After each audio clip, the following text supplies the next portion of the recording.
Ֆրանսիան չի աջակցում Իրանի եւ Միացյալ Նահանգների կողմից Հորմուզի նեղուցով անցնող նավերի համար վճար սահմանելուն եւ դա համարում է միջազգային ջրերում նավարկության ազատության սկզբունքի խախտում։ Այս մասին հայտնել է Ֆրանսիայի արտաքին գործերի նախարար Ժան-Նոել Բարոն։ Սա անընդունելի է, քանի որ միջազգային ջրերում նավարկության ազատությունը ողջ մարդկության ընդհանուր ժառանգությունն է, որը չպետք է խախտվի որևէ սահմանափակմամբ կամ անցման իրավունքով, ասել է նախարարը։ Ոչ ոք չի ընդունի սա, պարզապես այն պատճառով, որ դա անօրինական է, հավելել է Բարոն։ Վերջինս նշել է, որ հրադադարի հաստատմամբ եւ բանակցությունների մեկնարկով Հորմուզի նեղուցը պետք է վերաբացվի, որպեսզի մնացած աշխարհը չդառնա այս հակամարտության անուղղակի զոհը։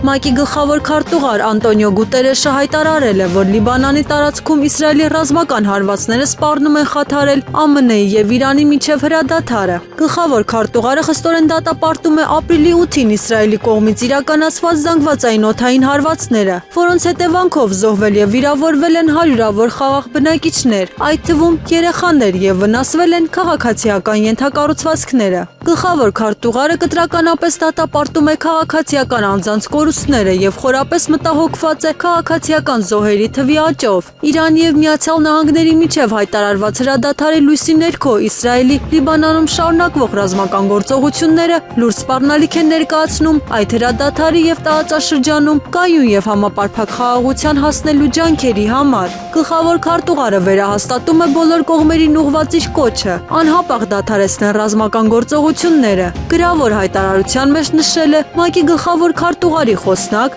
Ստեֆան Դյուժարիկը։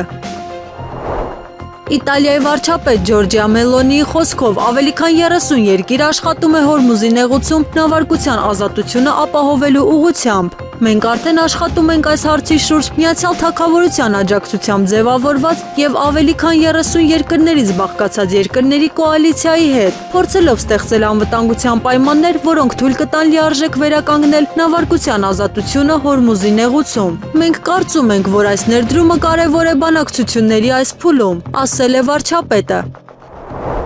ԱՄՆ-ի եւ Իրանի միջև երկշաբաթյա հրադադարի մասին հայտարարությունը թեթևացում բերեց աշխարհին, բայց դեռ պարզ չէ, արդյոք այս հրադադարը կվերածվի երկարաժամկետ հրադադարի։ Նման կարծիք է հայտնել թուրքական Hürriyet թերթը, նշելով, որ իրանական հակամարտությունում չկա ոչ միանշանակ հաղթող, ոչ էլ պարտվող։ Հրատարակությունը պնդում է, որ հրադադարի համաձայնագիրը ձեռք է բերվել մասամբ Թուրքիայի ղեկավարության ջանքերի շնորհիվ, որը մոտ 50 հեռախոսազրույց է ունեցել իր գործընկերների հետ Անկարա, Վաշինգտոն, Թեհրան, Իսլամաբադ, Դոհա գծով։ Անկարան աշխատում է ժամանակավոր հրադադարը մշտական դարձնելու ուղղությամբ եւ աշխատում է ուրբաթ օր Իսլամաբադում նախատեսված Իրանի շուրջ բանակցությունների ձևաչափի եւ օրակարգի վրա։ Պատերազմում միանշանակ հաղթող չկա, բայց կա մեկ կողմ, որը չի պարտվել։ Դա Իրանն է, որի ռեժիմը մնում է անփոփոխ եւ որի հրթիռային ներուժը պահպանվում է, հայտնել է թերթի սյունակագիր Հանդե Ֆիրաթը։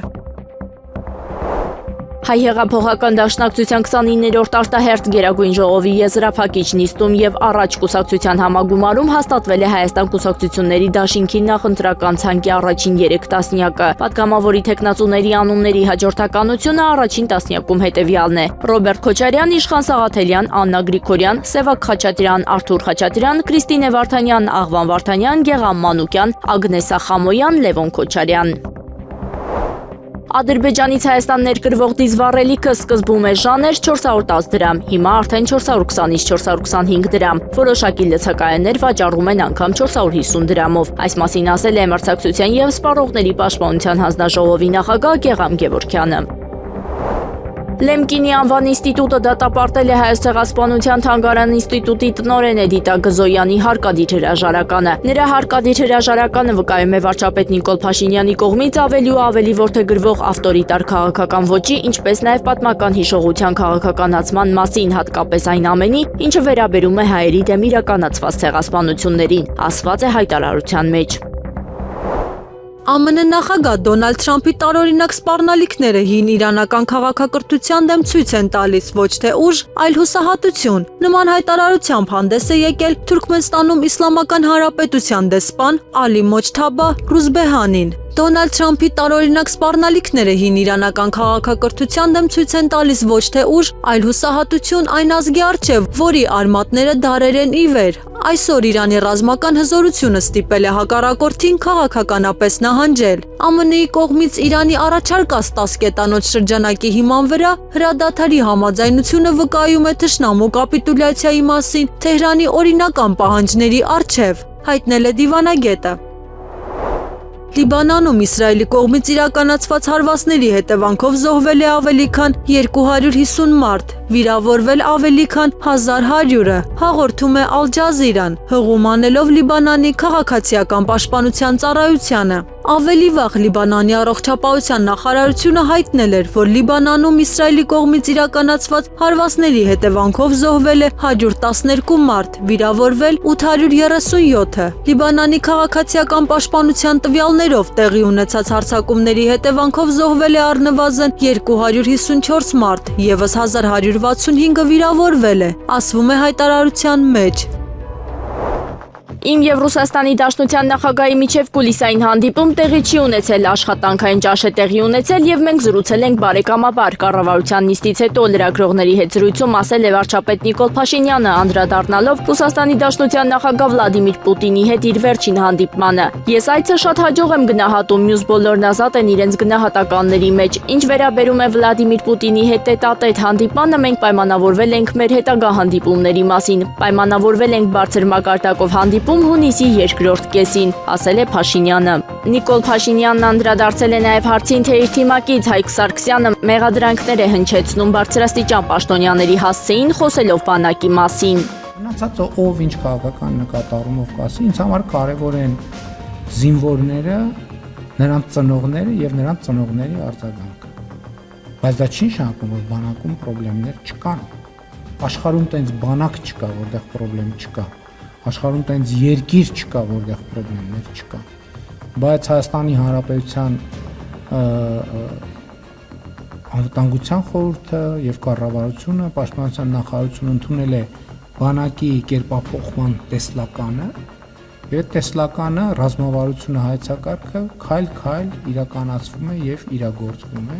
Այլ բան, որ մարդիկ, ովքեր հայտարարություն են անում, հետո պարզվում է, որ այդ հայտարարությունը սխալ փաստերի վրա է հիմնված լինեն, պետք է ունենան նույնքան քաղաքական կամք կանգնելու ասելու ժողովուրդ ջան, գիտեք ինչ, այդ փաստը, որի մասին ես խոսում եմ, պարզվեց, որ դա այդքան էլ այդպես չի։ Եթե այդպես է, խոստովանենք, որ այդպես է, եթե այդպես չի, խոստովանենք, որ այդպես չի։ Հայաստան ներմուծվող իրանական ցակման առանձին տեսակի ապրանքների նկատմամբ քվոտա կկիրառվի։ Համապատասխան որոշումն ընդունվել է կառավարության այսօրվա նիստում, որոշման համար հիմք է ընդունվել Եվրասիական տնտեսական հանձնաժողովի կոլեգիայի որոշումը։ Հաշվի առնելով, որ Եվրասիական տնտեսական միությանն անդամակցության շրջանակներում սակագնային կարգավորման պատասխանատու պետական կառավարման մարմինը էկոնոմիկայի նախարարությունն է, ուստի վերջինս ճանաչվում է առանձին տեսակի գյուղատնտեսական ապրանքների ներմուծման լիցենզիա տալու մասով լիազոր մարմին։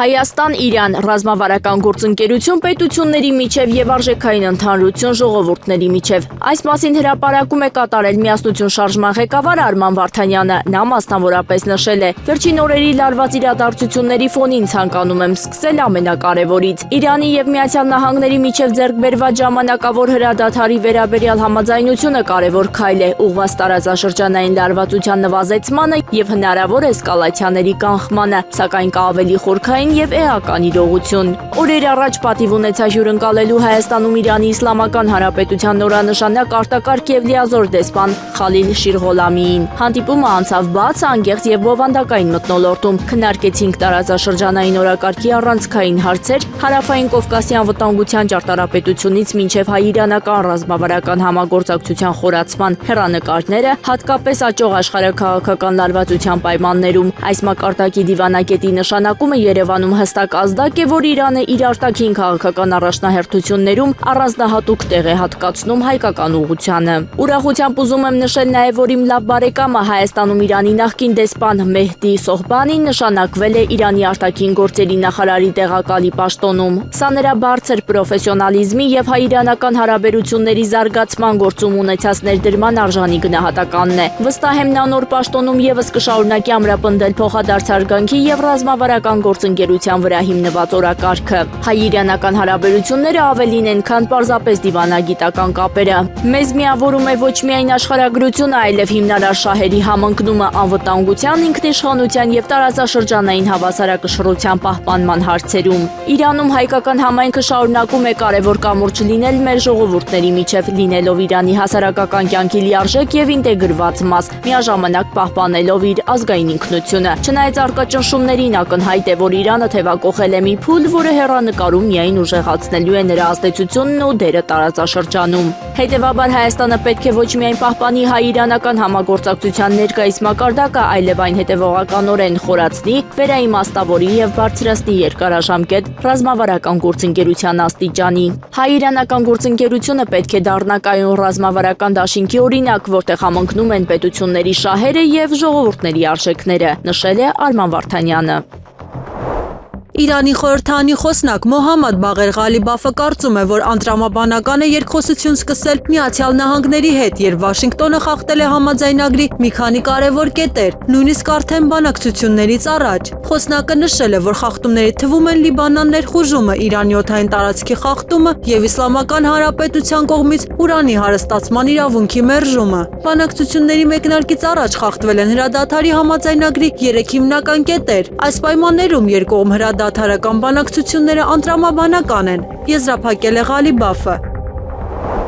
Քուվեյթի մի շարք ենթակառուցվածքային օբյեկտներ դարձել են իրանական անօդաչու սարքերի հարձակման թիրախ, հաղորդել է երկրի ներքին գործերի նախարարությունը։ Չորեքշաբթի լուսաբացից Քուվեյթի նավթային կորպորացիայի եւ էլեկտրաէներգիայի, ջրի ու վերականգնվող էներգիայի նախարարության իրավասության տակ գտնվող մի շարք կարևոր օբյեկտներ ենթարկվել են թշնամական անօդաչու թռչող սարքերի կիրառմամբ Իրանի ինտենսիվ հարձակումների, ասվում է հայտարարության մեջ։ Հարվածները հասցվել են մի քանի օբյեկտների, այդ թվում նավթային օբյեկտների 3 էլեկտրակայանների եւ աղազերծման կայանների, ինչը զգալի վնաս է հասցրել ենթակառուցվածքներին արտադրող սարքավորումներին, թորմանսյուններին եւ վառելիքի ամբարներին, իսկ մի քանի վայրերում հրդեհներ են բռնկվել։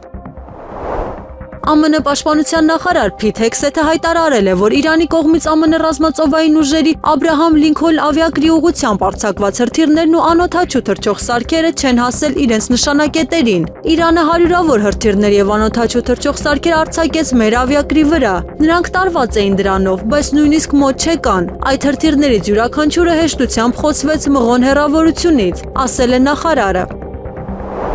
Սպիտակ տան մամուլի քարտուղար Քերոլայն Լիվիթը հայտարարել է, որ Իրանը համաձայնել է իր հարստացված ուրանը փոխանցել ԱՄՆ-ին։ Դա նախագահի եւ նրա բանակցային թիմի առաջնահերթությունների ցանկում առաջին տեղում է։ Մենք սկսում ենք երկխոսության հաջորդ փուլը եւ ինչպես ասացի սկզբում, դա կարմիր գիծ է, որից նախագահը չի նահանջի եւ նա վճռականորեն տրամադրված է ապահովել, որ դա տեղի ունենա։ Հուսով ենք, որ նա դրան կհասնի դիվանագիտության միջոցով, նշել է Լիվիթը։ Սպիտակ տան մամուլի քարտուղարին խնդրել են պարզաբանել, արդյոք Իրանի ներկայացուցիչները ազդանշաններ են ուղարկել, որ Թեհրանը պատրաստ է հանձնել իր միջուկային վառելիքը։ Այո, նրանք ուղարկել են, պատասխանել է մամուլի քարտուղարը։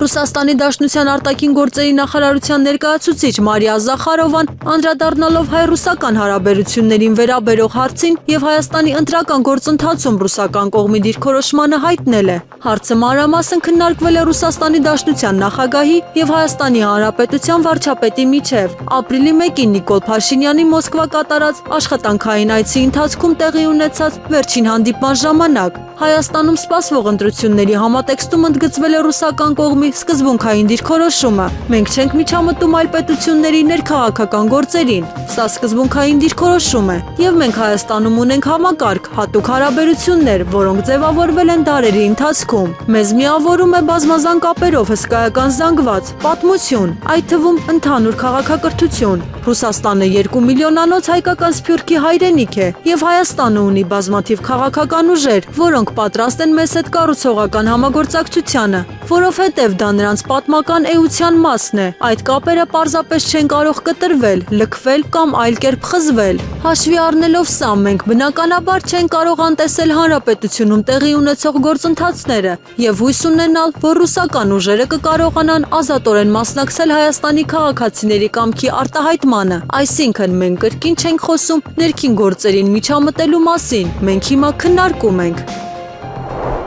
Ապրիլի 8-ին տեղի է ունեցել նաև ուժեղ Հայաստան կուսակցության համագումարը, որի օրակարգում ընդգրկված էր 2026 թվականի ազգային ժողովի ընտրություններին մասնակցության եւ առաջիկա ընտրություններին ընտրական ցուցակի առաջին 36 տեխնացուների ցանկը հաստատելու մասին հարցերը։ Համագումարի ընթացքում ներկայացվել է Դաշինքի ընտրական ցուցակի առաջին 36 տեխնացուի անունները։ Դաշինքի ընտրական ամբողջ ցուցակը կներկայացվի ապրիլի 11-ին։ Դաշինքի նախընտրական ցուցակի առաջին 3 տեխնացուներն են Նարեկ Կարապետյան, Արամ Վարդևանյան, Գոհար Մելոյան։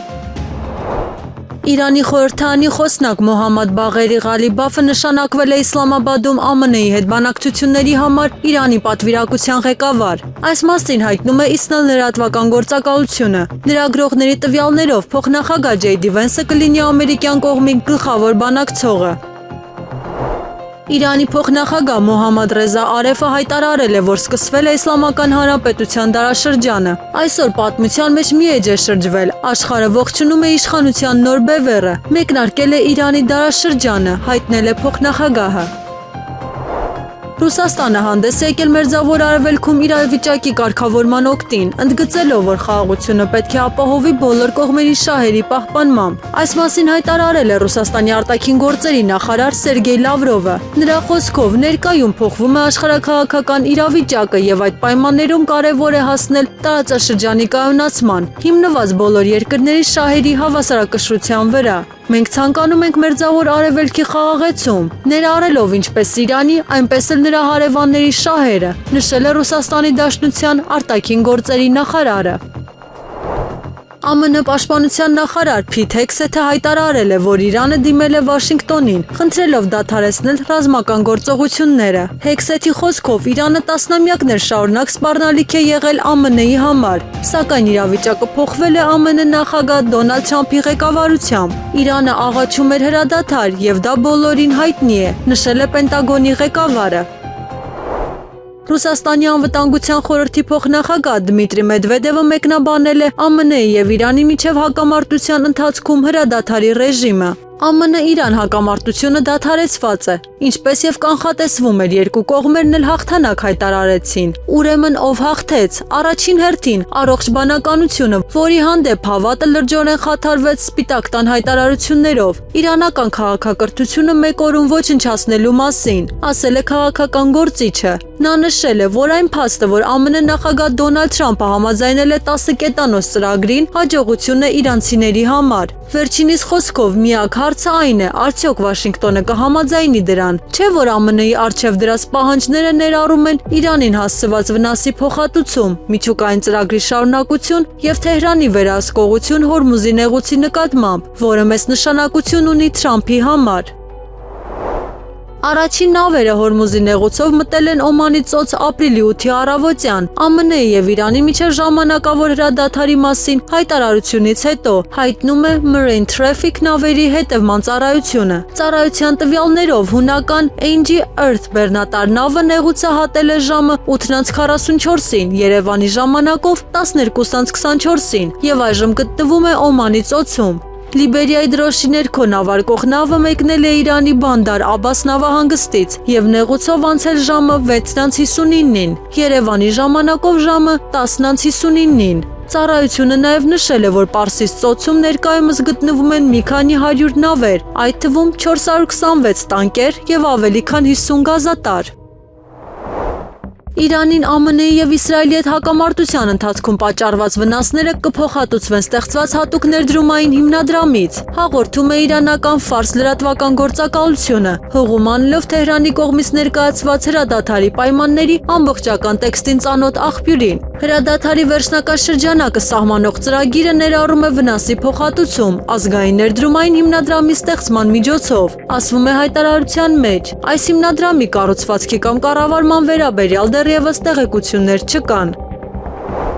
Հակամարտության ընթացքում իրանական ուժերը վնասել են ամերիկյան դեսանտային նավ եւ ավիակիր։ ստիպելով նրանց նահանջել Հնդկական օվկիանոսի խորքերը։ ԻՀՊԿ-ն այս հայտարարությունը արել է իրանական խոստում 4 գործողության 100-րդ ալիքի վերաբերյալ իր զեկույցում։ LHA-7 դեսանտային նավը հարվածել է թևավոր հրթիռներով։ Այն նահանջել է Հնդկական օվկիանոսի խորքերը, վնասվելուց եւ հրդեհվելուց հետո։ Անօդաչու թռչող սարքերը նաեւ հարվածել են CVN-74 ավիակրին։ Վնասվելուց հետո այն նահանջել է Հնդկական օվկիանոսի խորքերը, ասվում է ԻՀՊԿ-ի հայտարարության մեջ։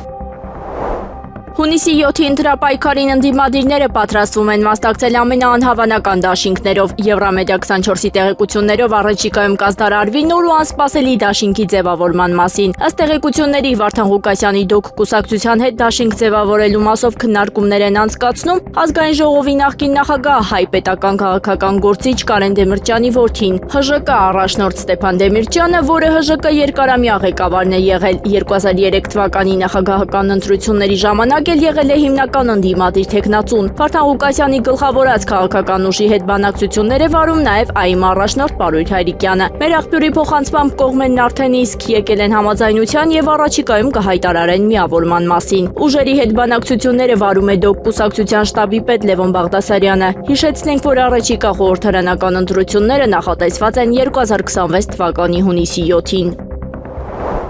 Ինքնիշխանության իսպառ բացակայությունը արտահայտվում է անընդհատ այդ բառը օգտագործելով, սա կոմպլեքսի հաղթահարման ճանապարհ է։ Այս մասին ոդքասթի ժամանակ հայտարարել է Հայաստանի Հանրապետության երկրորդ նախագահ Ռոբերտ Քոչարյանը։ Ավելին պրոբլեմային վիճակում, կախյալ վիճակում Հայաստանը երբեք չի եղել, ընդ որում կախված բոլորից։ Ռուսաստանից օբյեկտիվ կախվածությունը հսկայական է։ ԵԱՏՄ-ից դուրս գալը ում է ցավեցնելու։ Նայեք, Հայաստանի արտաքին առևտրի 35-ից 40%-ը բաժին է հասնում Ռուսաստանին, իսկ Ռուսաստանի արտաքին առևտրի ծավալի մեջ ինչ տոկոս է կազմում Հայաստանը, կազմում է 0.3%։ Գյուղատնտեսությունը ոչնչացնելուց հետո ասելու է մենք այո կորցրել ենք գյուղատնտեսությունը, բայց ձեռք ենք բերել մեր անկախությունը, նման մի թեզ է լինելու, ասել է Քոչարյանը։ Ապրիլի 8-ից 9 պաշտոնական այցով Հայաստանում կգտնվի Ղազախստանի Հանրապետության արտաքին գործերի նախարար Երմեք Կոշերբայևը։ Պատվիրակության կազմում է նաև Ղազախստանի տրանսպորտի նախարար Նուրլան Սաուրանբայևը։ Այս մասին տեղեկանում ենք Հայաստանի արտաքին գործերի նախարարությունից։ Ապրիլի 9-ին արտաքին գործերի նախարարությունում տեղի կունենա արտաքին գործերի նախարարների առանձնազրույց, որին կհաջորդի ընդլայնված կազմով հանդիպում։ Տեղի է ունեցել Սահմանադրական դատարանի դատավորի պաշտոնը ստանձնած դատավոր Վլադիմիր Վարդանյանի ներկայացումը բարձր դատական դատավորներին եւ աշխատակազմին։ Արարողակարգային միջոցառման մեկնարկին Սահմանադրական դատարանի նախագահ Արման Դիլանյանը ներկայացնելով դատավորին մաղթել է արդյունավետ պաշտոնավարում։ Վլադիմիր Վարդանյանը նշել է, որ դատավորի կարգավիճակում բարձր դատարան վերադառնալն իր համար կրկնակի պարտավորեցնող է, քանի որ իր մասնագիտական ուղու զգալի մաս անցել է Սահմանադրական դատարանում։ Սահմանադրական դատարանի դատավոր Վլադիմիր Վարդանյանին հանձնվել է Սահմանադրական դատարանի դատավորի պատմուճանը։ Թուրքիայի մայրաքաղաք Ստամբուլում անհայտ անձինք հարձակվել են Իսրայելի հյուպատոսության վրա։ Ըստ նախնական տեղեկությունների հարձակման պահին տարածքում գտնվել են անվտանգության ուժեր, որոնք արձագանքել են միջադեպին։ Տուժած ոստիկանին ցուցաբերվել է բժշկական օգնություն։ Նրա վիճակի վերաբերյալ մանրամասներ դեռևս չեն հաղորդվում։ Դեպքի հանգամանքները պարզվում են, իսկ իրավապահները փորձում են պարզել հարձակվողների ինքնությունը եւ դրդապատճառները։ ԱՄՆ նախագահ Դոնալդ Թրամփը կարող է միջուկային զենք կիրառել Իրանի դեմ ընթացող հակամարտության շրջանակում։ Նման տեսակետ է հայտնել American Conservative պարբերականը, նշելով, որ նման սցենարը քննարկվում է վերլուծական շրջանակներում։ Հոդվածի հեղինակ վերլուծաբան Էնդրյու Դեյը նշել է, որ Թրամփը նախկինում բազմիցս սպառնացել է ոչնչացնել Իրանը, եւ միջուկային զենքը կարող է դիտարկվել որպես այդ նպատակին հասնելու ամենաարագ միջոցներից մեկը։ Նրա խոսքով Սպիտակ տնից եկող հակասական ազդակների ֆոնին նման սցենարը չի բացառվում, հատկապես երբ քաղաքական հայտարարությունները ավելի են կոշտանում։ Միաժամանակ հնարավոր միջուկային հարվածի թեման արդեն քննարկվում է միջազգային մակարդակում։ ՄԱԿ-ի նախկին ներկայացուցիչ Մոհամեդ Սաֆան նշել է, որ ԱՄՆ-ն տեսականորեն կարող է գնալ նման քայլի, իսկ Առողջապահության համաշխարհային կազմակերպությունում նույնպես մտահոգություն են հայտնել նման զարգացման հնարավոր հետևանքների վերաբերյալ։ Փորձագետների կարծիքով, նույնիսկ եթե Թրամփը չի ձգտում ամբողջությամբ ոչնչացնել Իրանը, նա կարող է փորձել արագ եւ ցուցադրական կերպով ավարտել հակամարտությունը։ ԱՄՆ-ի եւ Իրանի միջև խաղաղության բանակցությունների առաջին փուլը ինչպես սպասվում է տեղի կունենա Իսլամաբադում ապրիլի 10-ին, հաղորդում է Axios-ը, հղում անելով իր աղբյուրներին։ ԱՄՆ-ի եւ Իրանի միջև խաղաղության համաձայնագրի շուրջ բանակցությունների առաջին փուլը նախատեսված է ուրբաթ օրը Իսլամաբադում, հայտնել է պորտալի թղթակից Բարաք Ռավիդը։